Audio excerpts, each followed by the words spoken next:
Hi, and welcome to Mommy Diaries. Let's about the show. We talk about motherhood, parenting, and this amazing journey of raising our kids. Today, I'm excited. I have Florence Moggatsi. I have Florence Moggatsi. She's a mom. She's an actress, a businesswoman. Welcome, Florence. Thank you so much. Finally, you're on Mommy Diaries. Yo, I'm sure so whatever to buy the pants phezulu wa re. And I Fihle today. How are you? I'm good. How are you? I'm good. Good to see you here. It's good to see you Besides here the and other- outside. I just hope this podcast is going to be because every time I'm with you, I'm just laughing. I know, Okay, right? okay. Woo, yeah. How's life At at the moment? At the moment, life is good, hey? I'm at peace. I think Yeah. I'm at peace with everything and I am okay. I don't want to complain. I don't want to put on things that I Yeah. actually are not there. But yes, I'm enjoying what's going on. Ka language ya rona o sha. Ke monate, Dilo di ke palame monate. Ranex. Yeah, ra fitla Ranex ya tsamaya. It's better start Ranex. Now, for those who don't know Florence, obviously, you're an actress. Most of us know you from TV, but others don't know that you are actually a child star. Florence, you started working when you were how old? Go soul buddies. O batla ho nketsa nkgono ne? Angkgono. But you are a child star. Yeah. And you started working when? I started working when I was 14, actually. Yeah. Yeah, and I started working on 90 Plain Street. Yes. Actually, I was not intending on being on screen. Okay, what did you As want to be? I just enjoyed drama at school. You know, I enjoyed drama at school and dance at school and all of that. But actually, my computer teacher discovered that gun. Or I loved drama. Yeah. And out of the blue, he's like, no, man, there's an agency. Okay. That way you can go just enhance your career or your talent right Yeah. now. And I literally said, okay, why not? Why not? Extramurals are always a thing for me. Absolutely. Weekends, why not? Yeah. And only to find out the agency that I was in, they also do auditions. They go to auditions, take all the girls, the boys at that time to auditions. And when I was forced to go the first time, I was not ready. Because to I 90 Plain Street auditions. yeah, to auditions. Okay. To audition. Okay. Because I was there to enhance my talent and Yeah. enjoy Yeah. a theater, performing and being with other people. And I was still very shy for it. Yeah. Number one. You are shy. I am when you very want. shy. That's why I'm like looking at you. Yeah. I don't see you as Ngonona Papa. No. So how did the drama teacher pick that up? Or he just saw you coming alive every time you're on stage? Or I think he picked up that I was the only person with extramural yet drama class. So others would do netball, Got others would you. literally go to soccer, do Yes. other activities. But I was the only one. I mean, in grade 8, by then, and everyone else was just doing any other sport. But I was the only one in drama. That's how he got to pick up to say, I love this. And every time there's performances goes long, yo, the stage sa ko holong. yes, stage is a holo, di holo. And House of Sheva is it's so huge, so it's so big bad. and scary. Yeah. So I think I overcame my fear now and then on Yeah. stage. And that's how he literally discovered, right, man, when there's something about you. Yeah. But how was it now that you got maybe your first role on 90 Plain Street and other roles were coming in, Yeah. adverts were coming in? Yeah. How did that change your life in any way? Like obviously, because you get attention, I'm sure, course. because you're on TV, and because you're getting this attention. Yo, Ka mo yes, wa but- gola. O 14 wa gola. How did that change you in any way, or it was just like for you understood at a young age that it's just a job? I think for me, at that young age, it was exciting, right? Number one, it was Yeah. exciting to say, okay, I got this role. And when I started appearing on screen, but I'm excited. Like, go high, and I'm from Soweto, and it's segment, but immediately, but I expect I'll child it. And you think, mama koloi. I'm young, I'm 14 that time. Because the regular mama koloi, so that you can get dropped off at school. Mama hana koloi that time. You know? And I think the difficulty of it was Expectations. expectations. And they're so high from people. and thinking that I've got this so much money. You know, I think it was difficult as well with my biology teacher, because Haneke shoot most of the time it would be during the week, obviously. Then they would have to pick me up at school on certain days. Okay. But they would have a tutor for me on set at the same time for me to catch up with the work at school. But my biology teacher was so hard on me. Yeah. She was very hard on me. I think that was the most difficult thing ever, because what's about today, tomorrow morning, highly subject high ekala. But you literally choosing acting over biology. School first. But at the same time, I learned how to balance. I had to bring that technique. I need to balance because I hated the embarrassment of classing. I didn't like it a lot. And my I should believe all the time. You go TV and now you must pass. Oh, this is interesting and it's and then now growing into it now, you are sure that this is what you want. There's nothing else that you want. When did that shift come, like where you decided, you know what, actually after school, after matric, I'm not gonna study anything else, I want to be an actress? I think that shift came when I was in grade 11. I mean, grade 8, grade 9, grade 10, grade 11, grade 12, throughout my matric, in my high school year. You were working? I was working. Hey, when? I was pretty much working.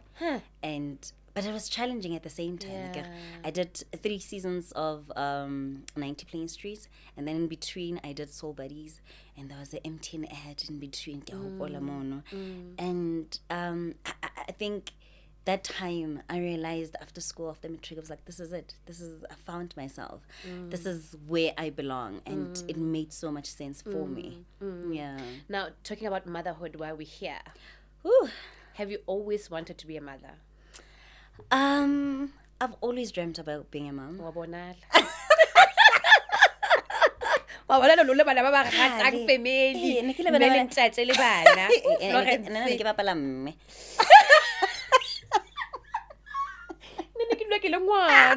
Because also you're pretty. Have you noticed that pretty girls, Mokgatsi, they always play moms.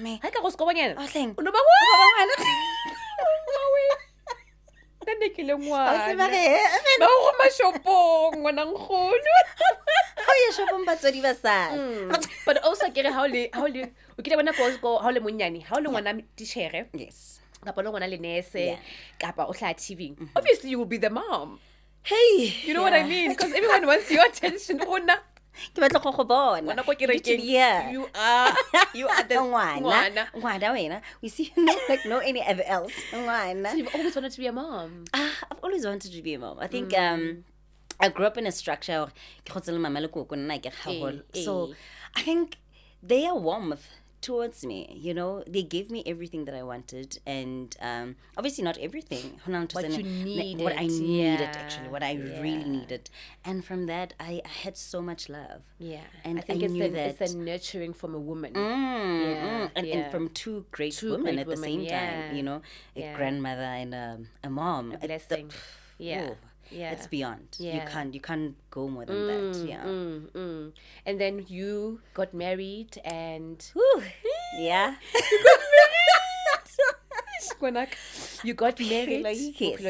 got married and then you had Yana. Yes. So most of the time when I do interviews on Mommy Diaries, I always have conversations about pregnancy. And most of the time it's always good things, you know, like I don't want to paint the picture that pregnancy is all good and glory when there are people or women like you who had a difficult pregnancy. Take me to the day you found out you were pregnant. I think I was there, I remember. I was part of the journey. You were part of all of us. How did you feel the first day? What made you test, actually? Let's start there. You know, it was weird. It was very weird, but at the same time, we were planning for this child, right? I remember, I had just gotten married and everything was going so well. And now we're in a stage to say, okay, we want a child. And we were planning. Woo, whoa, not now, my girl. Yeah. Not now. So I discovered that I had PCOS. So those are polycystic ovary syndromes. Yeah. So they're like little bubbles in your ovaries.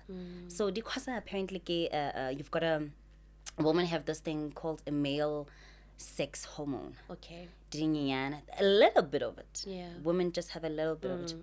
Bow selected. So it makes it very hard for you to fall pregnant, and you gain weight so easily. Your menstrual cycle as well gets very irregular. Irregular. So that's when I went to the doctor and got to find out, why I'm not. I'm in a very happy space. I'm free. Because you can't conceive when you're stressed, when you Yes, you try so hard to make sure you are not stressed. Yeah. So I tried to find out because I was okay. We were really okay. We were both And doing really well. have. I get la try ngwanaka.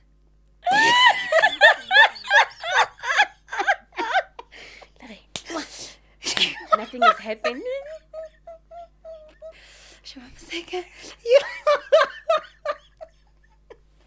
I get it. That's what you mean. Oh, we're trying. What does Yes, trying mean? trying to get this, Trying to for a baby.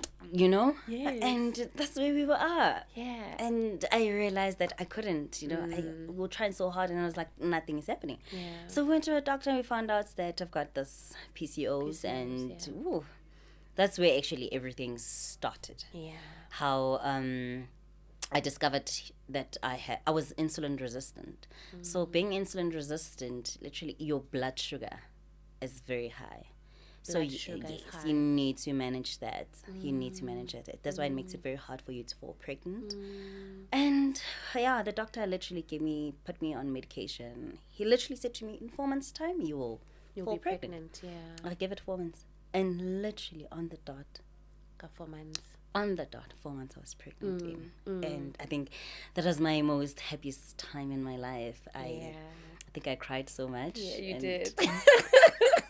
You I did. remember, Yeah. my coach was like, 2 lines, 2 lines, there they are. And I tested in the morning and I was this happy human. I couldn't believe, I think for me, from that day I knew that I'm going to be blessed.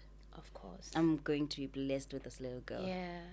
I didn't know by then, but Yeah. here it is. And Here then we are. how was the pregnancy? Like for someone who now has this PCO.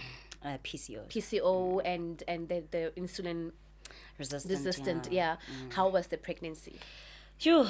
How was your first trimester? My first trimester was amazing, actually. It was, yeah. It was so beautiful. I was looking forward to every stage of it, each and every day of it, and trying to take care of myself and making sure that the baby's fine, I'm fine, I'm eating okay as well. I think the only challenges only started the second trimester. And I started having this sharp pains on my right side of the tummy, I think it was very intense all the time. I think it came to a point where when on my almost my third trimester, I even fell on the stairs, I kept on going to the doctor trying to find out what's going on, what's with this pain. It's very sharp, it hurts all the time. I'm in and out of hospital, screaming in and out. So my first gynae couldn't figure out exactly what it was. The problem? That's when I changed the doctor. Only to find out that I had a kidney infection. I think it was in 5 months in. Yeah. I was 5 months in my pregnancy and I had that kidney infection. And then only to find out that actually that is preeclampsia. So preeclampsia is a condition that women get. Your blood pressure gets very high When you're pregnant. when you are pregnant. Yeah. And only to find out, on top of that, there was gestational diabetes. Oh, Florence. What a journey. Yeah, it was. I think it was really a hard one. So gestational diabetes as well. It's high blood pressure and your sugar levels very high.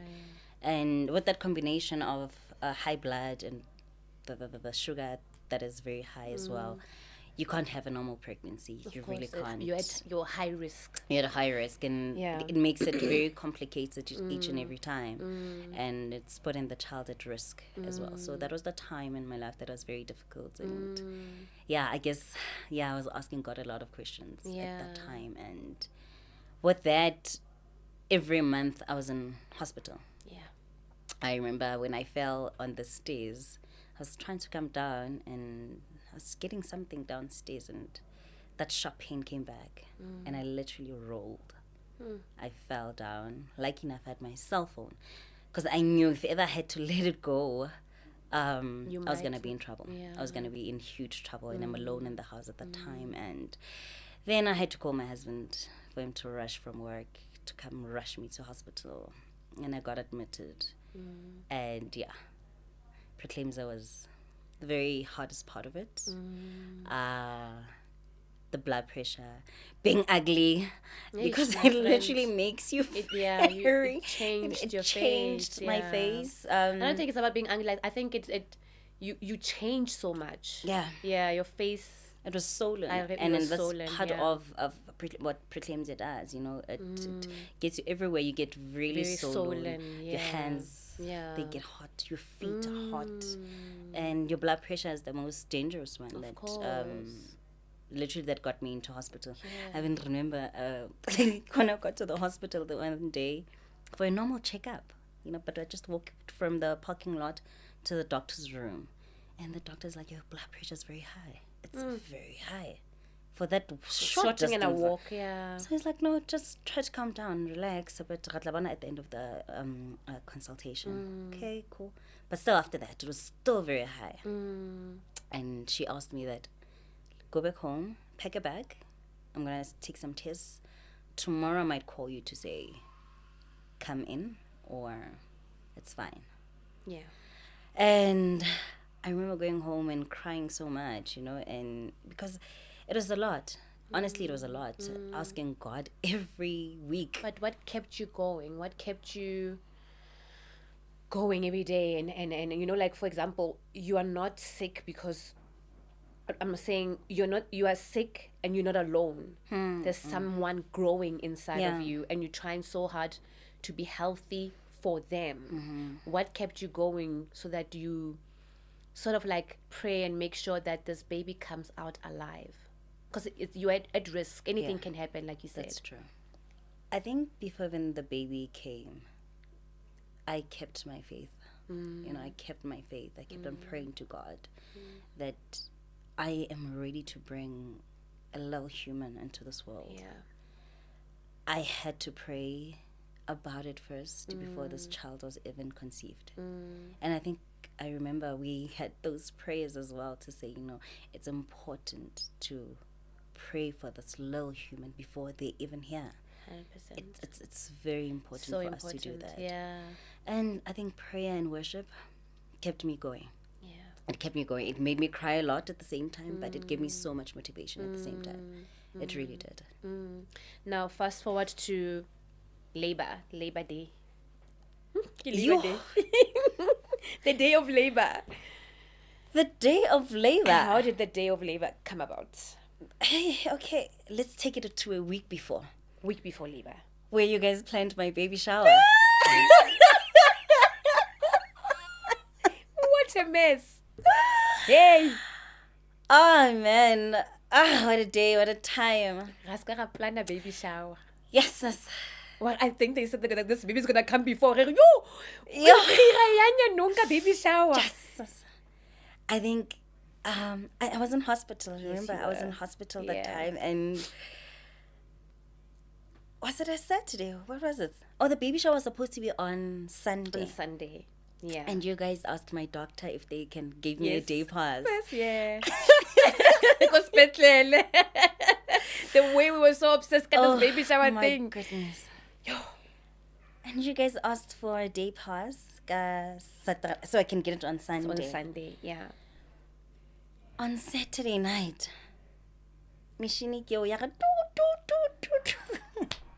shot up. My blood pressure went up the night before, And remember, the doctor had said it's okay, but bring her back. Bring her back. When you guys are done. Yeah. My blood pressure went up that night, and I kind of knew on the day to say, this child is something else. She is something else. And how so? It was 2 hours close to. Maybe the doctors were trying to calm me down and make me relax. I'm not too sure if I was overthinking or anything, but already the hospital was my home already, because I was there for almost every month. I was there, but I was okay. I was really fine, but I just didn't know what was going on. But my blood pressure really shot up that night, and we had to cancel the baby shower. Yes. And yeah, I was very stressed out. I was very stressed, because that was a good thing that I was looking forward to, being in hospital, and now I'm looking forward to be seeing my friends and being in a good space to be celebrated with this little human. That's coming. Yeah. Monday, doctor comes in and is like, "Ooh, girl, what is this girl doing to you?" And it was just a lot for me. Tuesday morning, she comes and say, "No, this child has to come out." And now we are 8 months in the pregnancy. Yeah. On the dot, I'm like, what? She's like, she has to come out today. I'm like, today? She's like, yep, today. So that was a Tuesday morning. So here I am, I'm panicking.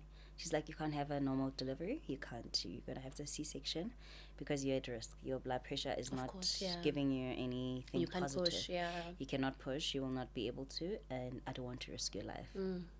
At that point, I could tell the machine was even telling that my blood pressure is still very high. It had to be monitored. And that's how I had a premature baby. Premature baby. And she was born at 1.7 kgs. So she was very tiny. She was very tiny. Yeah, tiny. That's tiny. She was a very tiny baby. Oh my God, that's tiny. Because Nema was 2.7 and she was tiny. Yes. And she was tiny. That was tiny. So Yana was literally much like a little, pretty much here. She was very tiny. What I remember, which is something that I think at that moment I realized how strong you are. The joys of leaving the hospital with your child. We take those for granted. Because as a mother, the chances of you leaving that hospital with your child, both of you alive, is a blessing. That's true. So for someone who had a healthy pregnancy, not a lovely birth, but like everything went well when they gave birth, and they get time to leave with their child, it's so amazing, because I went through it and I saw it. But you didn't. Yes. You left the hospital alone, leaving your child at the hospital. And when you were doing those up and downs of going to feed her, preparing if there was a point in your life where you thought that you are not strong, I think you must always go back to that moment. Yeah, that's so true. Because that's when I realized that this chick is strong. And we were there, but we were not physically there with you all the time. I don't know if I'm making sense, because it was like some journeys are yours and yours alone, even though the families there will come and of course come to your house and help wherever however they can help you. How did you do it? I don't even know what to ask you, because you did it. Like every time you're supposed to be home in bed feeding your child, because you just had a cesarean. It's true. You were walking up and down and going to the hospital every day to feed your child. How did you do it? That was a very tough one, hey? Honestly, I think from as much as I was in and out of hospital, I had adapted to being in hospital, But that particular day when I had to leave, I think it was the most hardest day in my life. I cracked. I really cracked. Because I had seen her. I remember the night I gave, the day I gave birth, that night I wanted to see her.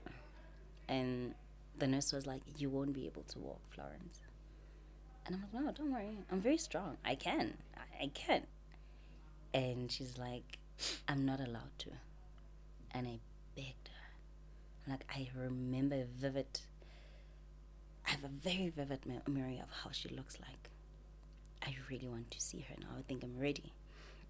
And the process of her taking me off the bed to the wheelchair, that's when I realized that I am not strong at all. I am not. My body, my brain, it shut down. It really shut down because I only realized then that I have a premature baby who's in NICU. And when I saw her in that bottle, she was like the size of my palm, pretty much. She was. And I said, God, how?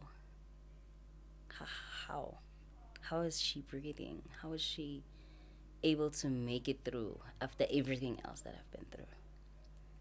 And the only thing that I could get from God is, it's gonna happen. She's gonna live. She's gonna be fine. And the day I left the hospital, I think I was very distraught. I was very distracted, very much. I had a C-section and had to go back home without her. I cried so much. I cried. But now, having the support that I had, and my mom, my grandmother being there as well, but all that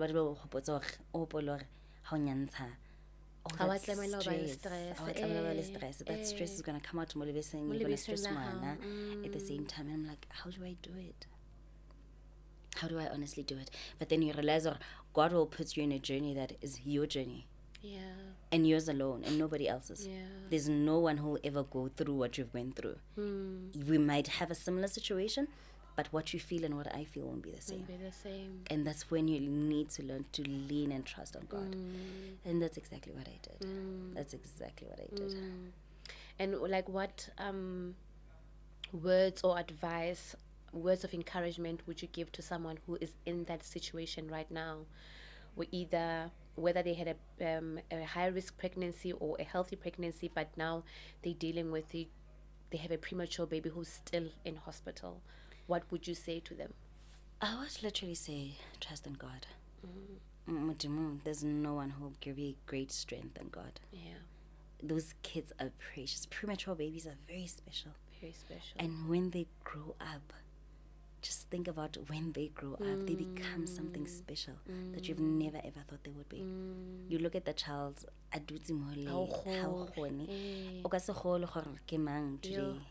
but you need to trust in God. You need to believe that all is well. All is well. Has a pause. Yeah. Has a pause, and it's not your fault. Whereas I think I got to a point in my life where I felt guilty. I had heard words, you know what, it's your fault that wanna get premature. Like, you think about those things, or like, you're like, how could it be your fault? How do I make a child? How do I decide that a child should be a premature? You know, it's such things that discourage women, and the amount of support that you get, it's very important. As much as a lot of people have support when such things happen in our lives, and people get to scatter around your life, and you don't know who's who, and you expect so much from other people, but you realize the strength that you have at the same time. You need to be strong. You need to be. One thing sure, Yeah. And it's how many years after? 6 years down the line. She is 6. Oh, she's my. healthy. She is alive. And then, do you remember the day where you took her home from the hospital? Funny enough, the day I was supposed to go take her, 2 weeks later. So when a premature has we highly under 2 kgs. Yeah. So oh my, how many cages? Today point. 1 point. Oh, how many cages? Our WhatsApps. So how many cages? No, she's almost there. I remember counting. I counted the kg every day. No, she's speeding. the day I was supposed to go fetch her, Yana had a hole in her heart. I remember. You. And you're like, why? Why? It was a Saturday, I remember. I was supposed to get her. And she was pooping blood as well. Her stools had blood. So they had to call in a specialist, Diapelo, to come try to reduce that hole. So we couldn't take her that day. I remember when that specialist got there and they asked me to go out. I'm like, no, it's okay. I can just, I'll sit, you know. They're like, you're not going to like what's going to happen. So I think it's better I'd rather sit in the waiting area. And 10 minutes in, when I was out, I heard the loudest cry in my life. I think it shook me that I even cried sitting there. I cried so badly. So my mom gets a troop on her heart that goes out here, Malazoho. And when I saw her again, it was my heart, you know, my heart. And it was another setback. Yeah. She had to stay longer. In hospital. And we didn't know how long then. But by God's grace, she stayed another 2 weeks in hospital. And the day that I had to go pick her up, it was beautiful. It was. Yeah. I think there's no other greater feeling than taking a child home. It is beyond. Like God is really good, hey? God has been good. I don't want to lie. God has been good. And when God says, trust me, ha tho jwalo fela. Ha boreya. Ha tho jwalo fela. Ko rona rata o tata. That's the other thing about us. Rata o tata. We want things to be done on our own timing, but God has His own timing. That's one thing that I've learned so much, to say, you know what, learn to trust God's timing. Yeah, because he's the look. Liana is a living proof that Mudimu appeal. Oh my. And how is it now being a mom? It's the most beautiful thing ever. Challenges are there, of course. She's 6 now. She's at school, and we're discovering new things with her every day. Yes. You know, it's so shocking sometimes to think somebody says, "Good morning, mommy," and you're like, "Hey, I'm a mom." Oh, yeah. It's still unbelievable, even up until today, to think, yes, I am. I'm actually somebody's mom. And the challenges now, now you're raising a healthy child. Now, challenges of just being a mom, a single mom. What are those challenges? I think the challenges would be trying to tackle everything at the same time, right? It's work.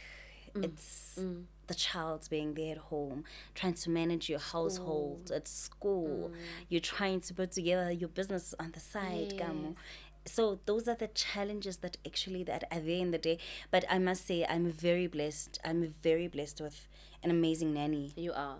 I really am. You had one nanny for all these 6 years. 6 years. Yes, which is rare. It's very rare. In this day and age, day and people age. change nannies and helpers like nobody's business because they can't find the right one. Tell me about But with your helper, I've seen it. She's been through it all with you. Oh, she's been.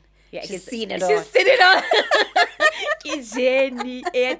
Jenny is serious. So I think with so much of her help, I'll not take credit to Gilwane. You know, she is there. She's full time there for my daughter. They are best friends. They are there, and that's it. But with that, I'm really trying to manage everything else in my life. As much as it's challenging, but I'm trying to balance it all. Because the balance, sometimes I care about what's the balance. There's no balance. You just take it one day at a time. Whatever you have that day that you can offer, you have. If it's time, you offer time. If it's not being there and Tobile's there, it is what it is. But I think we are blessed to have healthy kids. That is so true. I think that's what I'm taking out of this interview because, like I said, we take sometimes small things like that for granted, where people are struggling with health issues, especially when it comes to your child.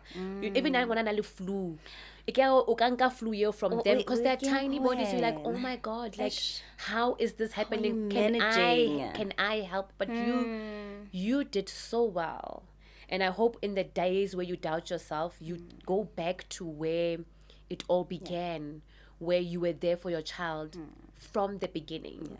Yeah, the premature days to where she is now. Because I don't think, I'm not saying I don't think I was going to be able to do it, but I can only imagine what it did to you. But you came out stronger. Yeah. You are showing up every day. I have to. I'm not sure. But Now, how do you also now put yourself first? Like, you do have fun. I've seen your Instagram posts. I have fun with you. You know what I mean? How do you not balance, like, how important it is for us mothers to always remember that we are human beings before we're mothers. Because you have to go out. You have to... Yeah. One thing, if you had to give yourself and try to please the expectations of to say, no, you're a mother, you need to sit down, you need to. Your timing is your timing, and your life is your life. You know what you need more than anyone else. Yeah. If it's fun that you need to have, do it. Yeah. If it's travel that you need to do it. Yeah. You're still human. Yeah. You were a person before you became a mother as well. Yeah. But it's a matter of how am I handling myself in that journey? Now that I'm a mother, I am the list goes on. Everything else falls into place, that there is this after motherhood as well. So it's important to put that balance in your life. Would you have more kids? Do you want? Course. Oh, Florence. I would definitely. You would or you want? I do want. You want. I do want. You know, I think one bad experience is not, of course, an experience for the rest of your life. It doesn't mean that the pregnancies are different. No, they are really different. And yeah. At any chance, would I do it again? Yes, I would, definitely. Would you get married again? Of course. Florence! I did this I was interviewed at this other podcast. When I get trend, no, would I get married again? Never. No, my brother. I'm not going to get married again. And then someone commented, why do men marry baddies? Baddy? Baddy king. What is a baddie? Guys, please understand that. Can't how slap baby? How about why how slap le motle o kenya di leshe le re bitsa di baby? Ha ke di baby. The situation is bad. That is men. Stop marrying baddies. It's so good le motho nsogela la. Why are ke baby? How baby wena? Ha ke baby. O motle, one thing sure. Eh, ke apanya ka di leshe ha ke baby. So you would get married again. You would have kids again. Definitely. I love big families. I love a space of being Family, holy and family-oriented person. Yeah. And yes, I would definitely. Marriage is not a bad thing. No, it's not. It's not. Sometimes it's the people that we get to marry that we don't understand.